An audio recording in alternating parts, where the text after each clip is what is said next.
आज जब मैं यह बोल रहा हूँ तो मेरा गला ठीक नहीं है, खांसी है, आवाज़ बैठी हुई है। फिर भी मैं यह रिकॉर्ड कर रहा हूँ क्योंकि जो कहना है वह टाला नहीं जा सकता। जीवन का भरोसा नहीं होता कब आवाज़ साथ दे, कब देह साथ दे। और जो भी भीतर से कहना है उसे किसी परफेक्ट दिन का इंतज़ार नहीं करना चाहिए। इसलिए अगर कहीं आवाज़ भारी लगे या बीच बीच में रुकना पड़े तो उसे भी ऐसे ही सुनना जैसे जीवन को सुनते हैं, बिना सुधारने की कोशिश के। अब जो आप सुनने जा रहे हैं यह कोई वीडियो नहीं, यह कोई ज्ञान नहीं, यह कोई समाधान नहीं है। मैं आपसे यह नहीं कहूँगा कि इसे चलते फिरते सुनो, काम करते हुए सुनो या बस ऐसे ही लगा दो। यह सुनने की चीज़ नहीं है, यह बैठने की चीज़ है। अगर संभव हो तो रात का समय चुनो, दिन के काम निपटा कर।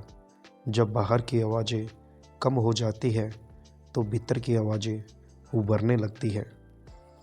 अकेले बैठो, मोबाइल सामने रखो, कोई दूसरा काम साथ में मत करो। यह इसलिए नहीं कि यहाँ कोई गुप्त मंत्र मिलने वाला है, बल्कि इसलिए कि यहाँ कुछ भी पकड़ने जैसा नहीं है। यह वीडियो आपके जीवन के प्रश्नों का जवाब देने नहीं आया। यह आपके प्रश्नों को थोड़ी देर के लिए शांत बैठने देने आया है। हम जीवन से बहुत सवाल करते हैं, क्यों ऐसा हुआ, क्यों बार बार वही होता है, क्यों मैं ही, क्यों मेरा जीवन। लेकिन आज कोई सवाल नहीं उठाना है, आज बस देखना है। जैसे कोई व्यक्ति नदी के किनारे बैठकर पानी को बहते हुए देखता है, पानी को रोकता नहीं, पानी से कुछ मांगता नहीं, वैसे ही आप अपने जीवन को देखना है। यह वीडियो आपको बदलने के लिए नहीं है, आपको बेहतर बनाने के लिए नहीं है, आपको शांत करने के लिए भी नहीं है। अगर आप शांति पाने आए हैं तो वह भी एक कोशिश होगी, और आज कोई कोशिश नहीं करनी है। बस यह सुनते रहना है। जो भीतर जो उठे उसे उठने देना है। कोई भावना आए तो उसे ठीक करने मत बैठना, कोई विचार आए तो उसे गलत मत कहना। यहाँ कोई सही नहीं, कोई गलत नहीं है, यहाँ केवल देखने का आमंत्रण है। और एक बात बहुत ध्यान से सुन लेना, जो हम बदलने की कोशिश करते हैं वही सबसे ज़्यादा पकड़ बन जाता है। इसलिए आज कुछ भी बदलने की कोशिश मत करना, न अपने जीवन को, न अपने रिश्ते को, न अपने डर को, न अपनी बेचैनी को। उन्हें ऐसे ही रहने देना जैसे वे अभी है। यह वीडियो आपसे कुछ करवाने नहीं आया या आपको कहीं ले जाने नहीं आया। यह बस आपको यहीं बैठने देने आया है। अगर आप यहीं बैठ पाए तो शायद पहली बार जीवन आपसे कुछ कह पाए। अब हम धीरे धीरे आगे बढ़ेंगे, लेकिन याद रखना, यह आगे बढ़ना भी किसी दिशा में नहीं बल्कि और भीतर ठहरने की ओर होगा। अब बस सुनते रहो और कुछ मत करो। यहीं से यात्रा अपने आप शुरू होती है।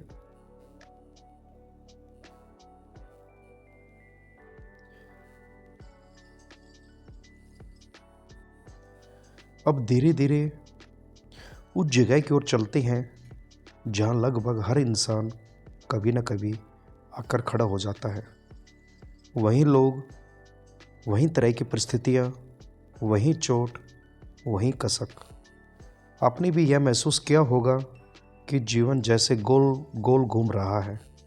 नाम बदल जाते हैं, चेहरे बदल जाते हैं, शहर बदल जाता है, कभी कभी भूमिका भी बदल जाती है।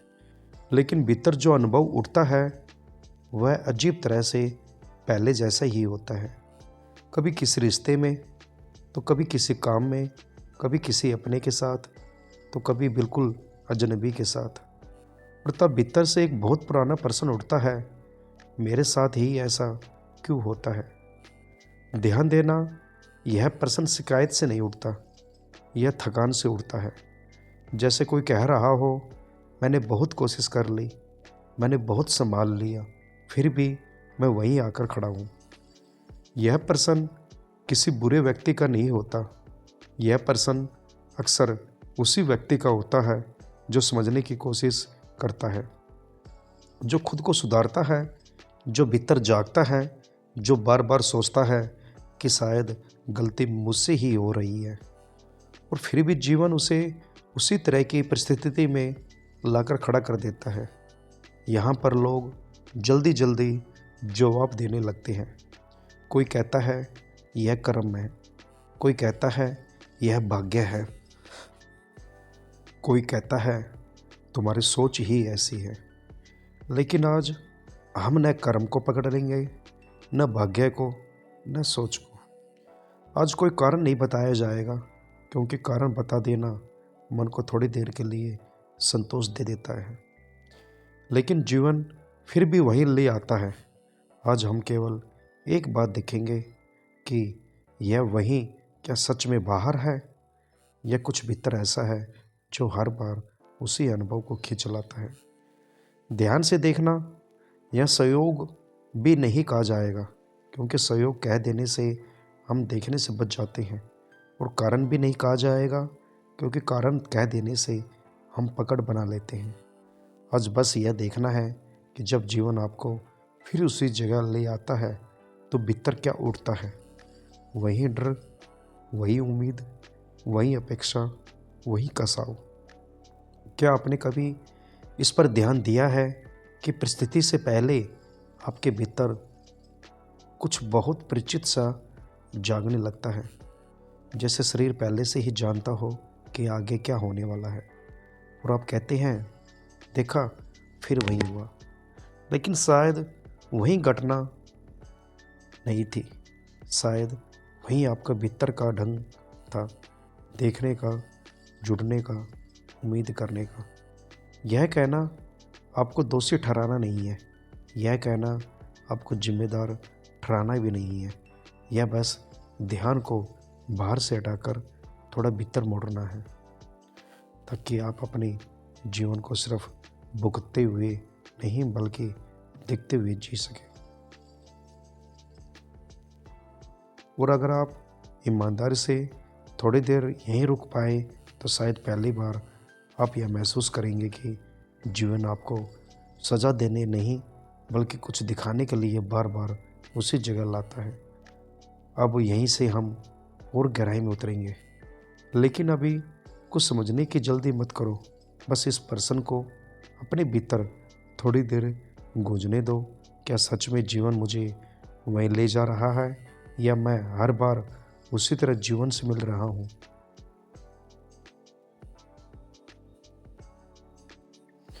अब हम उस जगह पर आते हैं जहाँ ज़्यादातर लोग रुक जाते हैं, क्योंकि यहाँ दोष बाहर नहीं मिलता और समाधान भी तुरंत हाथ में नहीं आता।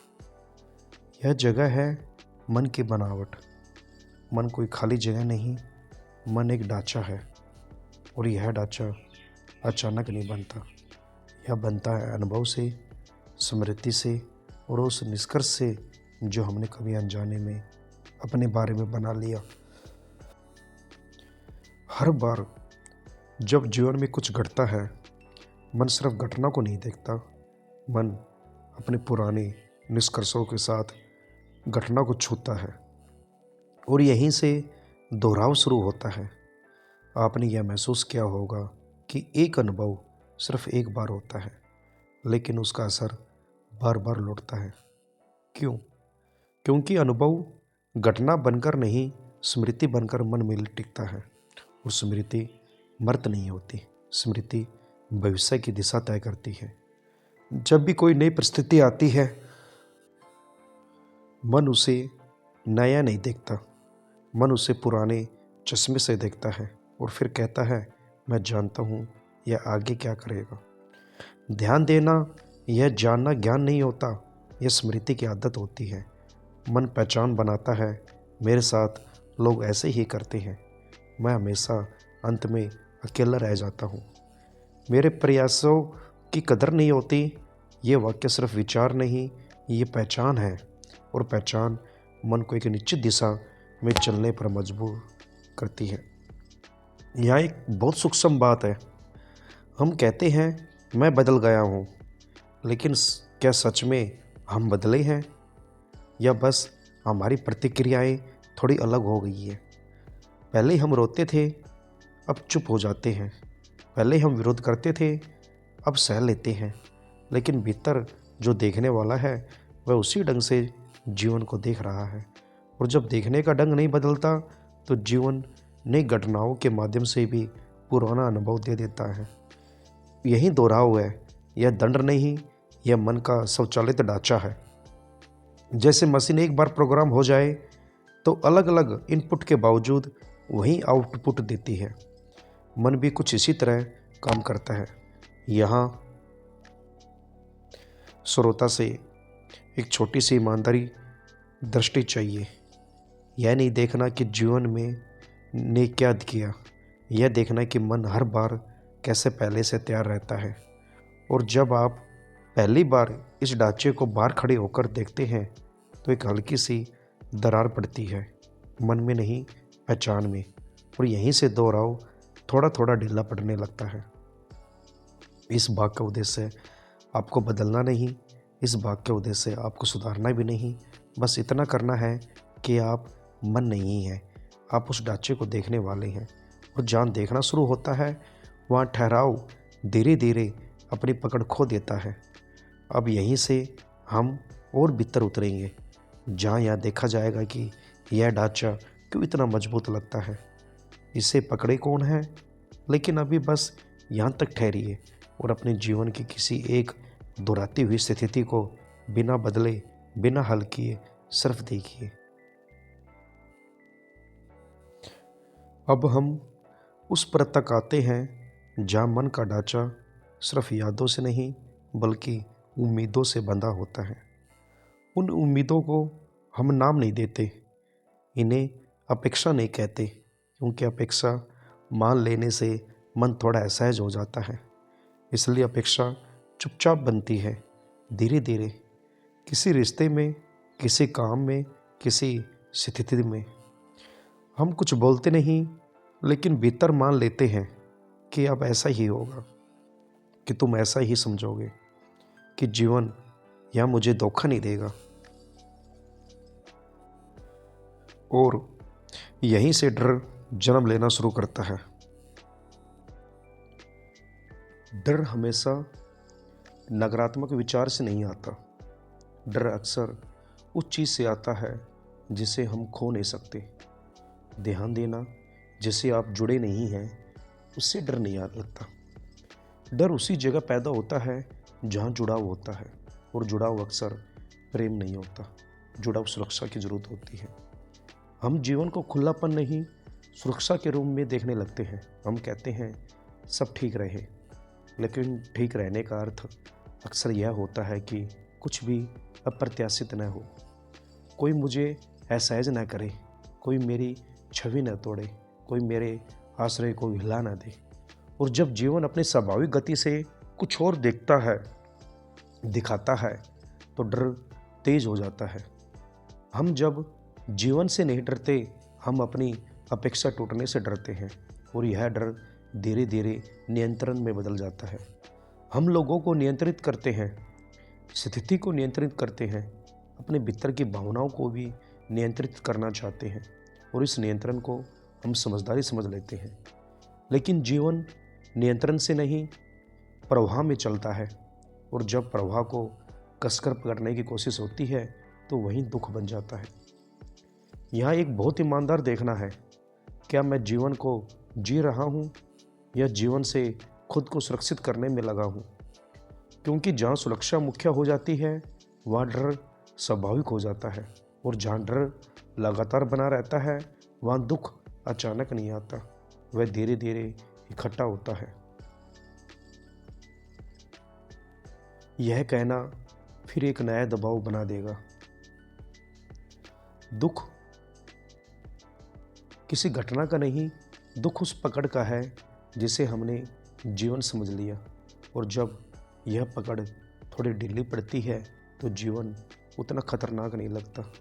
अब यहीं से हम और गहराई में जाएंगे, जहाँ यह देखा जाएगा कि यह जुड़ाव किससे है और यह क्या यह अनिवार्य है।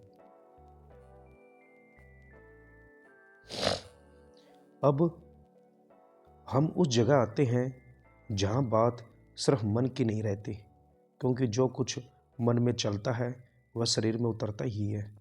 भाव हवा में नहीं रहते, वे शरीर में ठहरते हैं। जब कोई भाव पूरा महसूस नहीं होता, जब कोई डर देखा नहीं जाता, जब कोई पीड़ा दबी रह जाती है, तो वह विचार बनकर नहीं, शरीर बनकर रह जाती है। आपने देखा होगा, कभी बिना कारण थकान छा जाती है, कभी नींद पूरी होकर भी आराम नहीं मिलता, कभी शरीर जैसे भारी हो जाता है और डॉक्टर कहते हैं सब रिपोर्ट ठीक है, लेकिन भीतर कुछ ठीक नहीं लगता। यह कल्पना नहीं, यह शरीर की भाषा है।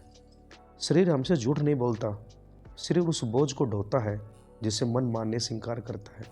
तनाव एक विचार नहीं है, तनाव शरीर की अवस्था है। और जब एक ही तरह का भाव बार बार आता है तो शरीर उसे आदत बना लेता है, और यही दोहराव है। जीवन यहाँ एक बहुत सूक्ष्म संकेत देता है। जब हम नहीं रुकते तो शरीर हमें रोक देता है, कभी बीमारी से, कभी थकावट से, कभी ऐसे अवसाद से जिसका नाम समझ नहीं आता। जीवन हमेशा लड़ता नहीं, जीवन हमें सजा नहीं देता, जीवन बस हमारी गति को धीमा करता है ताकि हम देख सकें। लेकिन हम क्या करते हैं, हम फिर से भागने लगते हैं, दवा बदलते हैं, रूटीन बदलते हैं, लोग बदलते हैं, जगह बदलते हैं, लेकिन देखना नहीं चाहते कि शरीर क्या कह रहा है। यह भाग आपको डराने के लिए नहीं, यह भाग आपको बीमारी से जोड़ने के लिए भी नहीं, यह भाग बस इतना स्पष्ट करता है कि जो दोहराव अब जीवन में देख रहे हैं वह सिर्फ घटनाओं में नहीं, यह शरीर में भी दिख रहा है। और जब पहली बार आप अपने शरीर को दुश्मन ही संदेशवाहक की तरह देखते हैं तो संघर्ष थोड़ा ढीला पड़ता है। यहीं से हम उस जगह की ओर चलेंगे जहाँ समझ उभरती है कि क्या इस चक्कर से बाहर आने का कोई उपाय है या बस इसे देखते रहना ही पर्याप्त है। अब हम उस शब्द के पास आते हैं जिससे लोग अक्सर डर जाते हैं, कर्म। क्योंकि कर्म को दंड की तरह समझाया गया, जैसे जीवन किसी अदालत में बैठा हो और हर घटना किसी पुराने अपराध की सजा हो। लेकिन कर्म ऐसा नहीं है। कर्म फैसला नहीं करता, कर्म गिनती नहीं करता, कर्म दंड नहीं देता, कर्म बस बहता है। इसलिए इसे कर्मधारा कहा गया। जैसे नदी यह नहीं पूछती कि कौन योग्य है, वह बस अपने ढाल के अनुसार बहती है। आत्मा भी इसी तरह अपने संस्कारों के अनुसार बहती है। जो पुराना देखा नहीं गया, जो पुराना जिया नहीं गया, जो पूरा समझा नहीं गया, वह फिर से जीवन में आता है।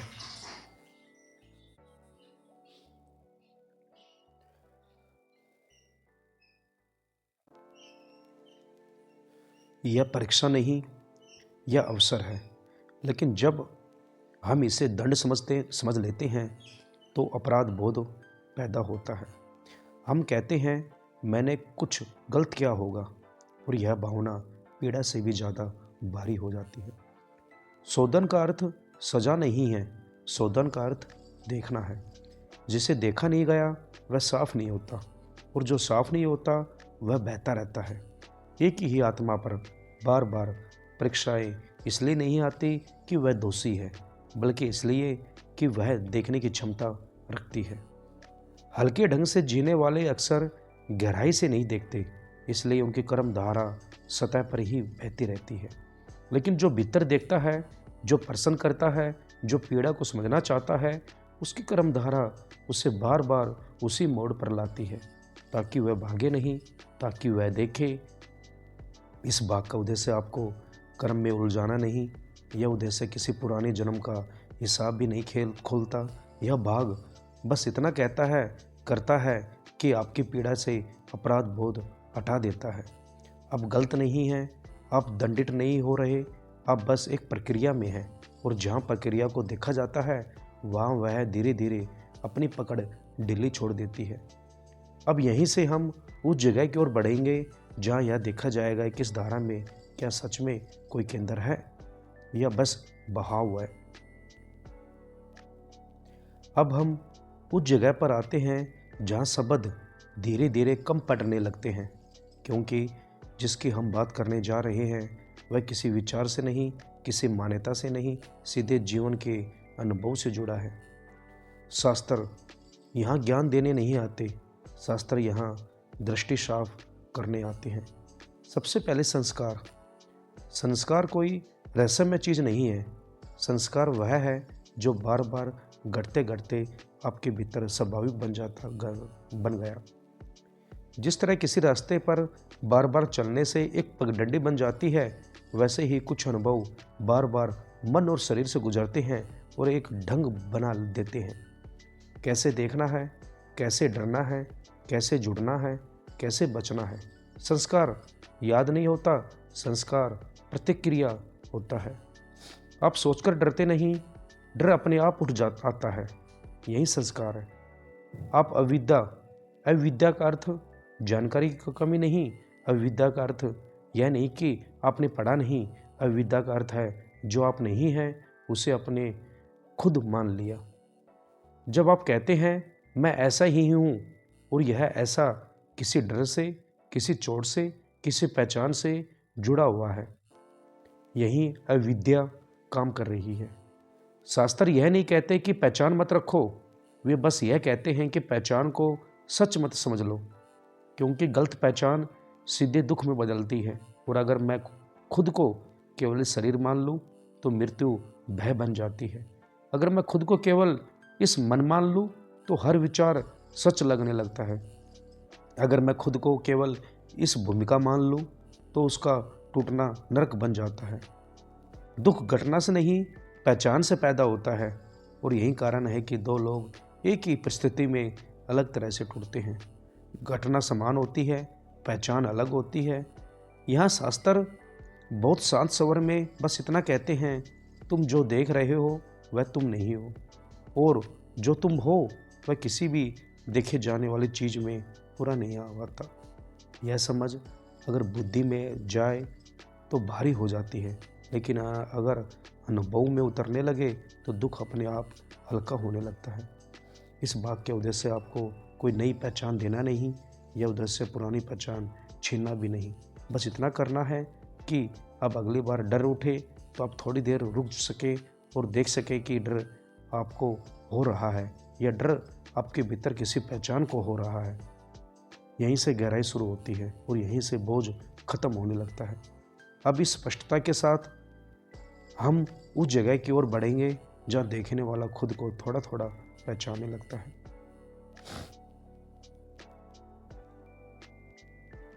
अब जरा धीरे हो जाओ। यहाँ से बात बहुत नाजुक है। यहाँ किसी नई जानकारी की जरूरत नहीं, यहाँ सिर्फ देखने की जरूरत है।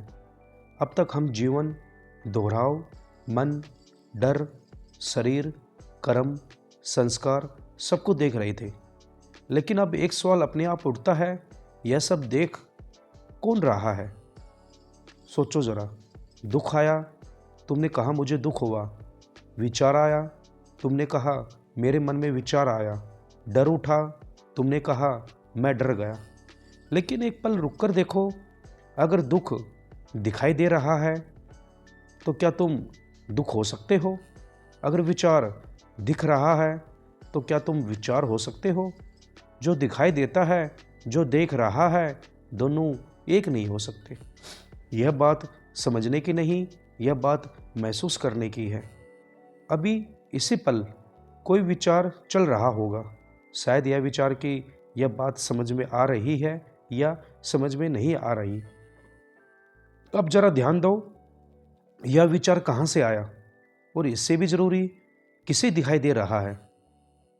विचार अपने आप आते हैं, तुम उन्हें बुलाते नहीं, तुम तय नहीं करते कि अब कौन सा विचार आएगा। तो फिर मालिक कौन है और देखने वाला कौन? अब एक और गहराई में चलो। दुख किसे होता है? शरीर को, मन को?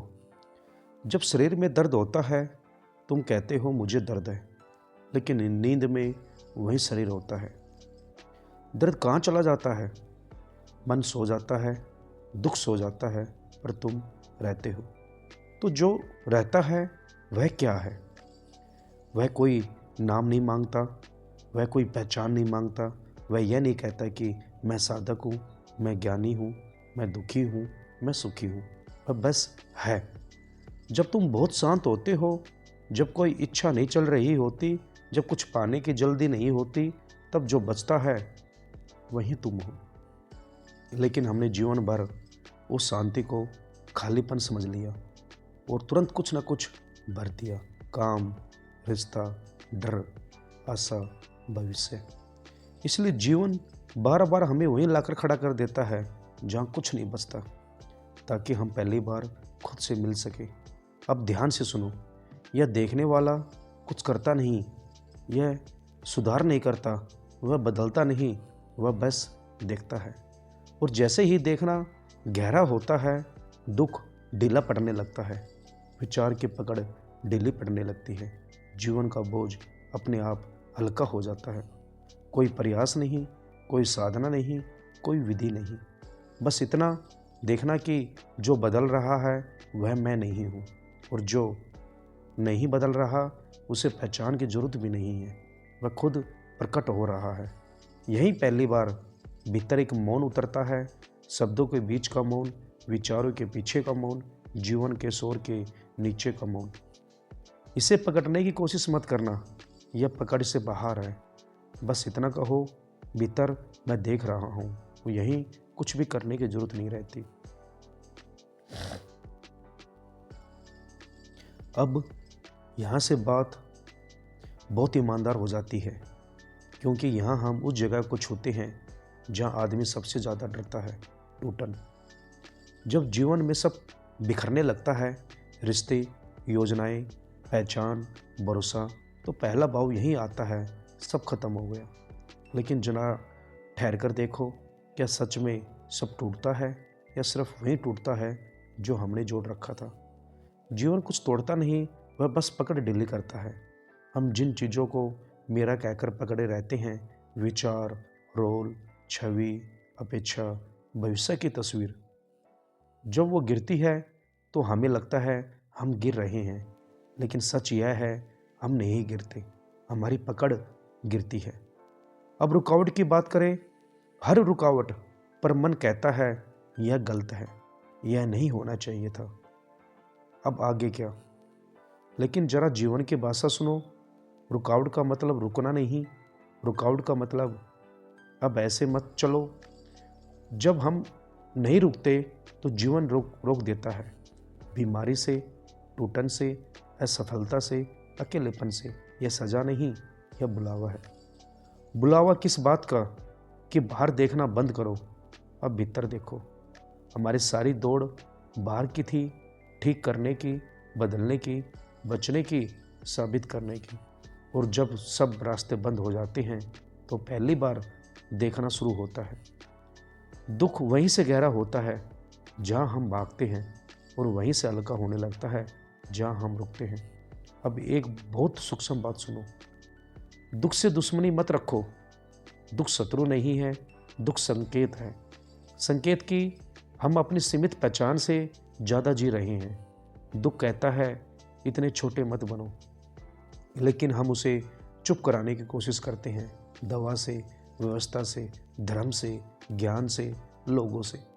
और दुख फिर लौट आता है और जोर से दस्तक देता है। अगर पहली बार हम भागने की बजाय बस बैठ जाएं और देखें कि दुख शरीर में कहाँ है, मन में कैसे हिलता है, विचारों में कैसे बोलता है, तो एक अद्भुत बात होती है। दुख बोलना बंद करता है, क्योंकि अब उसे सुना जा रहा है, और जहाँ सुना जाना होता है वह संघर्ष नहीं होता। यहीं से दुख मित्र बनना शुरू करता है। मित्र जो मीठी बातें नहीं करता लेकिन सच दिखाता है। याद रखना, जो टूट रहा है वह तुम नहीं हो, जो रुक रहा है वह जीवन नहीं है। रुकावट तुम्हें रोकने नहीं आई, तुम्हें मोड़ने आई है, और हर मोड़ एक अवसर है अपने आप से मिलने का। बस एक काम मत करना, भागना मत, ठहर जाओ, देखो, सुनो। यहीं से जीवन चल पड़ता है, लेकिन अब पुराने ढंग से नहीं।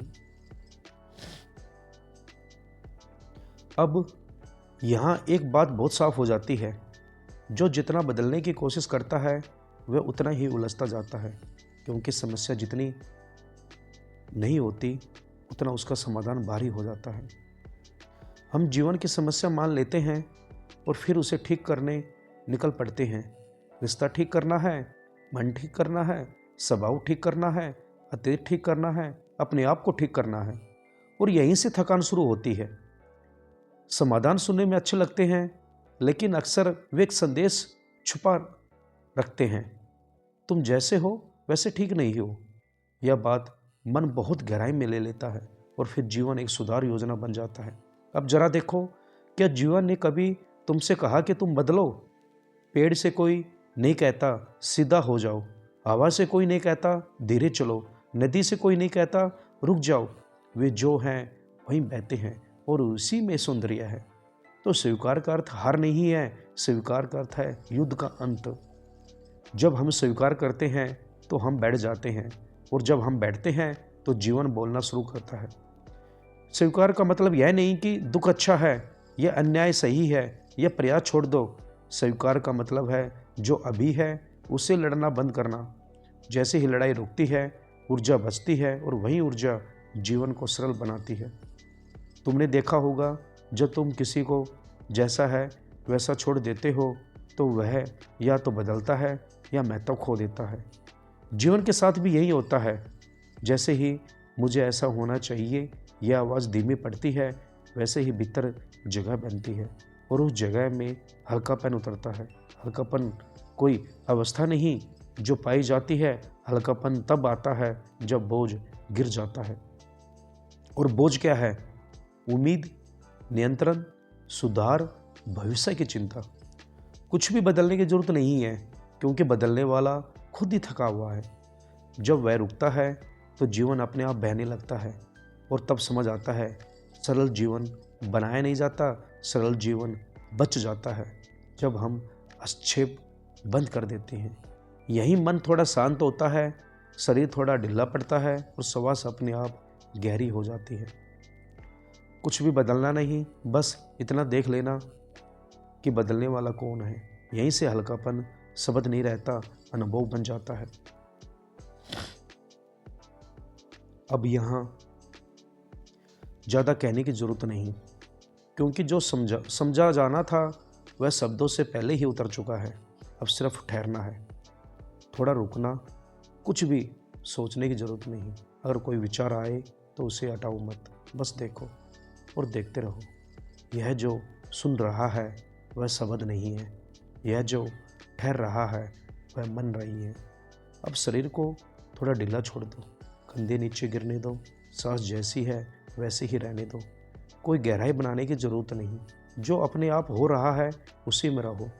अगर बीच बीच में मौन आए तो उसे भरने मत दौड़ो, उसे रहने दो।